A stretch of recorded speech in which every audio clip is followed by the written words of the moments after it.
South ఇండియాలోనే అతి తక్కువ ధరలకి రత్నాలనందించే ఏకైక సంస్థ 6JVR. చచ్చిపోయినరని చెప్పలే, బతికే ఉంటారని చెప్పిండ్రు.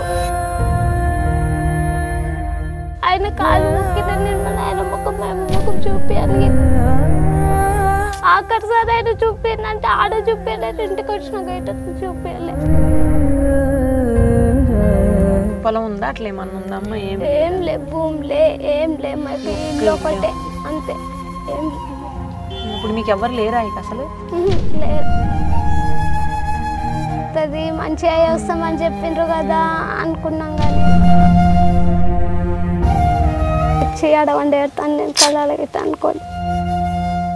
చేవేళ్ల దగ్గర జరిగినటువంటి బస్సు ప్రమాదంలో 19 మంది ప్రాణాలు కోల్పోయారు. అందులో బందెప్ప, లక్ష్మి అనే ఇద్దరు వైఫ్ హస్బెండ్ కూడా ప్రాణాలు కోల్పోయారు. వాళ్ళు వచ్చేసి హాజీపూర్ గ్రామానికి సంబంధించిన వాళ్ళు, యాలాల మండలం, వికారాబాద్ జిల్లా. అయితే వాళ్ళకి 2 పిల్లలు ఉన్నారు.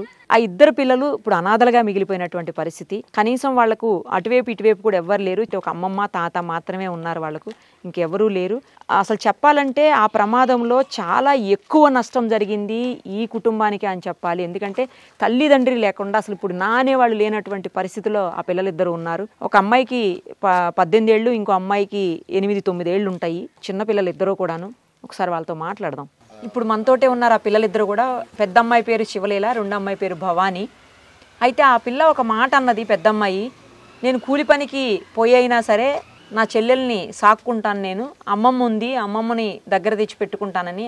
ఆ మాట చాలా బాధ అనిపించింది. ఎందుకంటే ఎవరూ లేనటువంటి పరిస్థితి, ఏమీ వాళ్ళకి వెనక ముందు కూడా ఏమీ లేదు. చూస్తుంటే అర్థమవుతుంది, ఒక్క చిన్న ఇల్లు తప్పించి ఏం కనిపించట్లేదు. ఒకసారి మాట్లాడదాం వాళ్ళతోటమ్మా.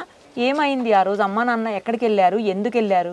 అంటే అమ్మ హెల్త్ బాగాలేకుండే, చాలా రోజులు అంది బాగాలేకుంటే ఎప్పటికి పోయినట్టే హాస్పిటల్కి పోయిండ్రు. కొన్ని నెలలు అమ్మమ్మ వాళ్ళతుంటే అక్కడి నుంచి అక్కడనే పోయితే ఏమైంది, ఫోన్ చేసిన నేను పొద్దున్న, ఎప్పటికి ఫోన్ చేసినట్టే ఫోన్ చేసిన, మాట్లాడతారేమో అని. పొద్దున్న ఫోన్ చేస్తే ఫోన్ మాట్లాడలే, లేపలే అసలు. బస్సులో పోతుండ్రు కానీ సైలెంటే ఉన్నా. తర్వాతకు మళ్ళీ అర్ధగంట సేపు అయినాక నేను మళ్ళీ ఫోన్ చేసిన, వేరేలో ఫోన్ తీసుకొని. అయినా సరే మాట్లాడలే, లేపలే. మళ్ళీ ఏం చేసినాము, ఫోన్ లేపుతలేరని వేరే లక్క ఫోన్ తీసుకొని నేను ఫోన్ చేసిన. మళ్ళీ అయినా డౌట్ వచ్చింది, ఇక ఫోన్ చేస్తే 11 అయింది. ఆడికైనా సరే 11 అయితే ఫోన్ చేసినాం. 2 సార్లు చేస్తే లేపిండ్రు లాస్ట్కు. ఎవరేమో పోలీస్ స్టేషన్ ఎవరో తీసారు ఫోన్, అమ్మాళ్ళు తీయలే, వేరే వాళ్ళు తీసి ఫోన్ పోలీస్ స్టేషన్ లో ఉంది, వచ్చి తీసుకుపోండి అని అన్నారు అంతే. మళ్ళీ తర్వాత నాకు సరిగ్గా అర్థం కాకుండా వేరే అక్కకి నేను పిలిపించి మళ్ళీ అడిగితే అక్క వచ్చి అడిగింది, అర్థమయ్యేటట్టు అడిగినాక లేదు, ఈ ఫోన్ పోలీస్ స్టేషన్లో ఉంది, ఆ బస్కి యాక్సిడెంట్ అయింది, వాళ్ళని హాస్పిటల్లో జాయిన్ చేసిండ్రు, వచ్చి తీసుకుపోండి అని చెప్పిండ్రు. అప్పుడు తెలిసింది మాకు మా అమ్మని. అయినా సరే నేను అనుకున్నా మా అమ్మ బాగానే ఉంది, మా నాయన బాగానే ఉంటారు అనుకున్నా. మళ్ళీ తర్వాతకు మా అమ్మకు ఫోన్ చేసి చెప్పిన. మా అమ్మకు ఫోన్ చేసి చెప్తే మా అమ్మ ఇట్లా బస్ యాక్సిడెంట్ అయిందంట, దాంట్లో అమ్మ వాళ్ళు ఇట్టున్నారేమో, వచ్చి పోదామంటే మా అమ్మ వచ్చి చెప్పలే వాళ్ళు ఇట, నాకు అప్పటికి కూడా తెలియదు, చెప్పలే. బాగుందంట. మళ్ళీ పోయేటప్పుడు అడిగిన నేను, బాగుందా, నాయనకు బాగుందా, అమ్మకు బాగుందా అంటే బాగుంది అని చెప్పిండ్రు. మీ అమ్మకు బాగుందంట, గ్లూకోజ్లు ఎక్కుతున్నాయి, మీ నాయనకు ఇట బాగుందంట, గ్లూకోజ్లు ఎక్కుతున్నాయి అని చెప్పిండ్రు.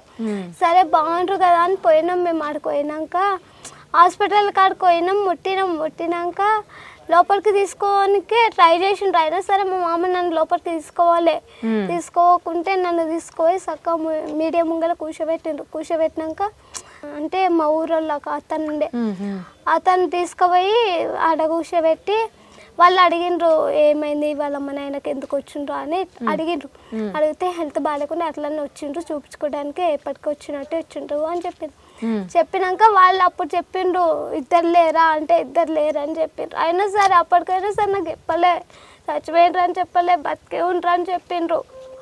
బాగుందా అంటే బాగుంది అని చెప్పిండ్రు. కానీ అయినా సరే ఇప్పటికి మా అమ్మ ముఖం నాకు చూపించలే, మా నాయన ముఖం నాకు చూపించాలి. ఆయన కాలు మొక్కిన నేను మా నాయన ముఖం, మా అమ్మ ముఖం చూపించాలి. ఇట్లా అడిగితే ఇట్లా నాకు చూపించాలి. ఆఖరిసారి ఆయన చూపించంటే ఆడ చూపించలేదు, ఇంటికి వచ్చిన గైట చూపించాలి. ఏం చేసేవాళ్ళమ్మా మీ అమ్మ నాయన? కూలి పని చేసేవాళ్ళు. కూలి పని. పొలం ఉందా అట్లా ఏమన్నా ఉందమ్మా? ఏం లే, భూమిలే ఏం లే, మాకు ఇల్లు ఒకటే అంతే. ఏం లేదు మాకు. ఇప్పుడు మీకు ఎవరు లేరా ఇక అసలు? లేరు. అమ్మ వాళ్ళు ఇప్పుడు చుట్టాలు ఉన్నారు, చాలా ఉన్నారు, వస్తారు పోతారు, 2 రోజులు 1 రోజు అయిపోయి. ఎల్లకాలం అయితే మా అమ్మళ్ళు ఉన్నంతసేపు అయితే మా అమ్మళ్ళు ఉంటుంటే ఎల్లకాలం ఉంటుంటారు. వాళ్ళే లేరు. వాళ్ళు వస్తారు బాగుంటుండే అంటారు, చెప్తారు, పోతారు. వాళ్ళు ఇటు 8 దినాలు అని ఉంటారు వాళ్ళు. ఇప్పుడు ఎట్లా నువ్వేం చేస్తున్నావు? ఏం చేస్తామంటే వాళ్ళని చదివిపిస్తామని చెప్పిండ్రు సార్ వాళ్ళు. చదివిపిస్తే చదువుకో అని చెప్పిండ్రు, లేకుంటే నీ ఇష్టం, నువ్వేది చెప్తే అది చేపిస్తాము అని చెప్పిండ్రు. మీ చెల్లెని మంచిగా చూసుకుంటాం, నిన్ను మంచిగా చూసుకుంటాం అని సార్ వాళ్ళు చెప్పిండ్రు. నువ్వు ఇప్పుడు ఏం పని చేస్తున్నావు? ఏమన్నా పని చేసినా చదువుకుంటున్నావా నువ్వు? ఆమె పుట్టినప్పుడు సందే నన్ను బంద్ చేసిండ్రు. ఈమె పుట్టాక నిన్ను చదివి ఆపించేశారా? ఎందుకు? ఫీజులు కట్టలేకనా? అంటే ఈమెను చూసుకునేటోళ్ళు ఎవరు లేకుంటే అప్పుడు వాళ్ళు పనికి వెళ్తారు కాబట్టి నువ్వు చూసుకోవాలని. నన్ను బంద్ చేసిండ్రు. మరి ఇప్పుడు ఏం చేద్దాం అనుకుంటున్నావమ్మా? ఏం చేద్దాం అనుకుంటున్నా అంటే వాళ్ళని చదివిపిస్తాము అంటుండ్రు. చదువుకుంటావా మరి? చదివిస్తే చదువుకుంటావా? కానీ దూరం ఉండవు, ఇద్దరం ఒకటే చెల్లి నువ్వు ఒకటే చోట ఉండి చదువుకుంటారు. అమ్మాయి ఏం చదువుతుంది చెల్లి? 4th. ఎక్కడ? ఏ స్కూల్? ఊళ్ళోనే గవర్నమెంట్ స్కూల్. Government school. ఏమైంది అసలు మీ అమ్మకు? ఏమో చెప్పలే. అడిగిన మింగిట ఏమైందంటే చెప్తారంట, మళ్ళీ చూపించుకొని నేను మళ్ళీ వస్తా, మంచిగా అయింది, వస్తా నేను మళ్ళీ అని చెప్పింది. ఆదివారం రోజు చెప్పింది అంతే, ఇక మళ్ళీ మాట్లాడలే. నువ్వు లాస్ట్ ఆదివారం నాడు మాట్లాడావా? ఇది సోమవారం జరిగింది కదా. నువ్వు ఆదివారం రోజు నైట్ పూట 6 గంటలకు మాట్లాడ్డాను నేను. అప్పుడు ఏమనింది అమ్మ? ఏమన్నదంటే చూపించుకొని వస్తా, బాగా అయింది, మంచిగా ఉండి తిని వండుకోండి, ఎవరి దగ్గర కోకుండి అని చెప్పింది అంతే. అయినా సరే ఆ రోజు మా నాన్న ఇట్లా నాతో మాట్లాడలే. నాన్న మాట్లాడలే? నాన్న ఎప్పుడు మాట్లాడారు లాస్ట్? నాన్న వచ్చిండు ఆదివారం రోజు పొద్దున్న వచ్చిండు. మళ్ళీ నేను కూలికి వచ్చేటకల్లా మా నాన్న లేడు, ఇక పోయిండు, అమ్మ దగ్గరికి పోయిండు. ఇక ఉంటాడేమో అనుకున్నా, నైట్కి మాట్లాడతాడేమో అనుకున్నా, మాట్లాడలే. లాస్ట్ ఇక మా నాయన మాట్లాడలే, మా అమ్మ మాట్లాడలే. చాలా బాధగా ఉందమ్మా మీరు చెప్తుంటే. అసలు అమ్మ నాన్న లేకుండా ఇంత చిన్న వయసు నుంచే ఉండాలంటే ఎంత కష్టమో. మేము అనుకోలేము అట్లా అవుతుంది, మంచిగా వస్తామని చెప్పిండ్రు కదా అనుకున్నాం. కానీ నేను పోయి మళ్ళీ మా అమ్మ తీసుకొచ్చి అడవండి ఎడతాను నేను కళాలకి అనుకోలేదు. కాదు, మీ అమ్మకి చాలా రోజుల నుంచి హాస్పిటల్కి వెళ్తున్నామని చెప్తున్నావు కదమ్మా, ఏమైంది అసలుకి? ఏమైందో చెప్పలే. నేను అడిగినా ఏమైందమ్మా చెప్పమంటే ఎందుకు నీకు అని అన్నది అంతే. ఏమైందో తెలియదు అసలు? చెప్పలే. అడిగినా, నేను చాలాసార్లు అడిగినా, చెప్పొచ్చుగా అమ్మ అంటే నీకు ఎందుకు, నువ్వెందుకు టెన్షన్ తీసుకుంటున్నావు, నువ్వు బాగానే ఉన్నా కదా అని చెప్పింది. మీ నాయనమ్మ తాతయ్య ఉన్నారా? లేరు, వాళ్ళైతే చనిపోయారు. ఈ అమ్మమ్మ తాతయ్య మాత్రమే ఉన్నారు. వీళ్ళు ఎక్కడ ఉంటారు? అంటే తెనపల్లి కాడ ఉంటారు. మీరు ఉండేది మీ అమ్మ నాన్న నువ్వు మీ చెల్లి ఇక్కడ ఉంటారు? ఈడ మేము 4 ఉంటుంటాము. 4 వెళ్ళి వాళ్ళు ఇద్దరమే. ఇప్పుడు చదువుకుంటావా? అయితే చదివిపిస్తే చదువుకుంటావా ఒకే దగ్గర ఉండి నువ్వు చెల్లి? చదువుకుంటా. ఏ క్లాస్లో ఆపేసినావు నువ్వు? 8th. తిన్నారా? ఏమన్నా తినలేదా అమ్మా? ఇంకా తినలే. నీకు వంట చేయటం వస్తుందా? వస్తుందా? ఇప్పుడు చెల్లిని నువ్వే సాకుతున్నావా? అయితే నువ్వే చూసుకుంటున్నావా చెల్లిని? నువ్వే అన్నం వండి నువ్వే పెడుతున్నావు. ఇంకా ఏడవకు, సరేనా? ఏడవకు. చూడండి, చిన్న పాప కదా, తను కనీసం అసలు ఏమీ బయటికి కూడా ఎక్స్ప్రెస్ చేయలేనటువంటి పరిస్థితి. ఏడుస్తుంది తప్పించి ఏమీ మాట్లాడట్లేదు. కనీసం తను ఏం మిస్ అయిందో తనకు అర్థమవుతుంది, మనకి అర్థమవుతుంది. కానీ మనం చేయగలిగినటువంటి సాయం ఇప్పుడు పోయిన వాళ్ళ అమ్మ నాన్ననైతే ఇట్లా ఎవరు తీసుకురాలేరు. కాకపోతే వాళ్ళకి చదువు కోసం, వాళ్ళ భవిష్యత్తు కోసం మన వంతు సాయం అయితే మనం చేద్దాం. మేము కూడా సుమన్ టీవీ నుంచి ఖచ్చితంగా చేస్తాము వీళ్ళ కోసం. అలాగే వాళ్ళది పర్సనల్ అకౌంట్ నెంబర్స్ ఉన్నాయేమో వాళ్ళవి అడిగి తీసుకుంటాను. మీకు ఇక్కడ కింద డిస్ప్లే చేస్తాము. వాళ్ళ దగ్గర అకౌంట్ నెంబర్స్ ఉన్నా లేదా గూగుల్ పే, ఫోన్పే ఏమున్నా కూడా వాళ్ళని అడిగి తీసుకుని నేను కింద డిస్ప్లే చేస్తాము.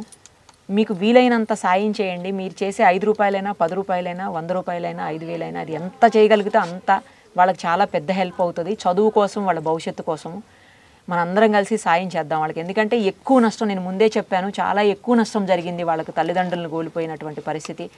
కనీసం చాలా పెద్ద ఆవిడ, వాళ్ళ అమ్మమ్మ ఉంది కానీ చాలా పెద్ద ఆవిడ ఉంది, వాళ్ళ తాతయ్య ఇంకా పెద్ద ఆయన అయి ఉండాలి నాకు తెలిసి. వాళ్ళు కూడా చూసే పరిస్థితి ఉండదు. బంధువులు ఉంటారు, వచ్చిపోతారు తప్పించి పూర్తి స్థాయిలో వాళ్ళు ఇన్వాల్వ్ అయ్యి వాళ్ళ భవిష్యత్తుని తీర్చిదిద్దే పరిస్థితి అయితే ఎవరికి ఉండదు. కాబట్టి ప్రభుత్వము, అధికారులు కూడా ఏడవకు తల్లి, ఏడవకు అమ్మా. ప్రభుత్వము, అధికారులు కూడా సాయం చేస్తామని చెప్పారంట. సరే, ఒకవేళ వాడు చదువుకుంటే వాళ్ళ చదువు కోసం వాళ్ళు కూడా సాయం చేస్తారు. బట్ వాళ్ళ భవిష్యత్తు కోసం అయితే మనందరం తలా ఒక చెయ్యేసి సాయం చేద్దాం.